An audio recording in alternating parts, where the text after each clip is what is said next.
current integration of technology into healthcare, we have seen many benefits and withdrawals that come from this process. A commonly used system is the electronic health records that hold individual patient data for long-term records. The electronic records has integrated various components into one system, including the administration systems, laboratory systems, radiology systems, pharmacy systems, clinical systems, and computerized physician order.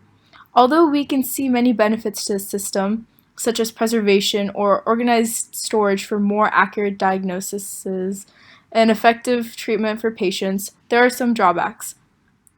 These problems include having high and rising expenditures, inconsistent quality, and blanks between care and access in the information systems. The development of the electronic health records was to bring forth a better vision of easier, more accurate health care for the patients. To further improve on these technologies, I think it is important we consider the user in mind when creating them. It seems that the electronic health records were created to help a certain purpose, but wasn't looking at the bigger picture. EHR as a whole has been a useful tool, but there are still several issues that have come about for physicians and workers in medical offices when using the system.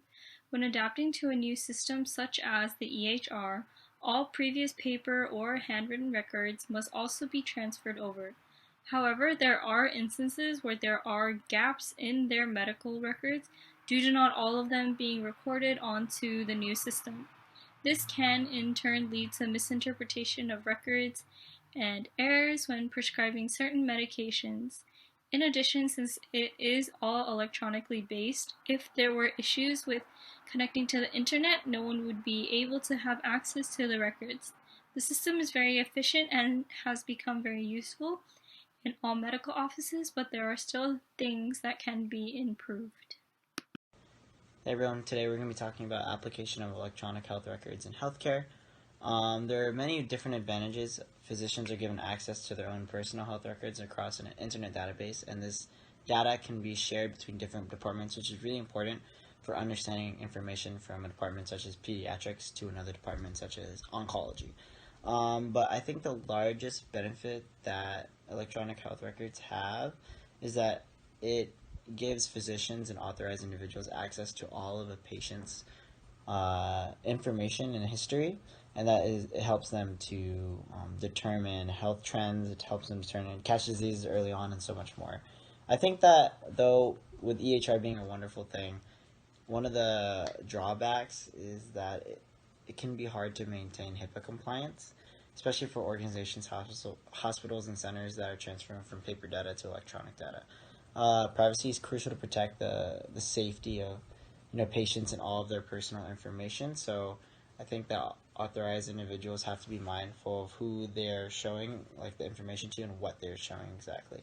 Something like this happens at my internship for ABA therapy. We're currently transferring all of our paper data into an electronic database, and we take privacy very seriously.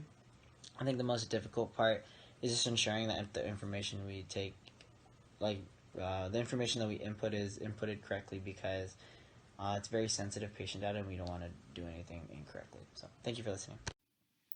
According to a 2015 Leapfrog Hospital survey, computerized physician order entry, or CPOE, is still evolving. CPOE fails to send alerts for 39% of drug orders and 13% for fatal disorders. Medical errors ultimately affect patients because they increase the risk of severe injury and death.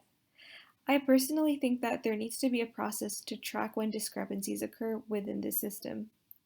This process should be worked out between health IT individuals and clinicians at all levels, including frontline staff. Another solution to explore is to record the patient medication data manually and ensure that it matches up with the computer. While this solution may take time, it will ensure accuracy and consistency in prescribing, dispensing, or administering medication. Although there are many issues with CPOE, 96% of all U.S. hospitals meet Leapfrog standards for CPOE implementation. This number has grown over the last few decades.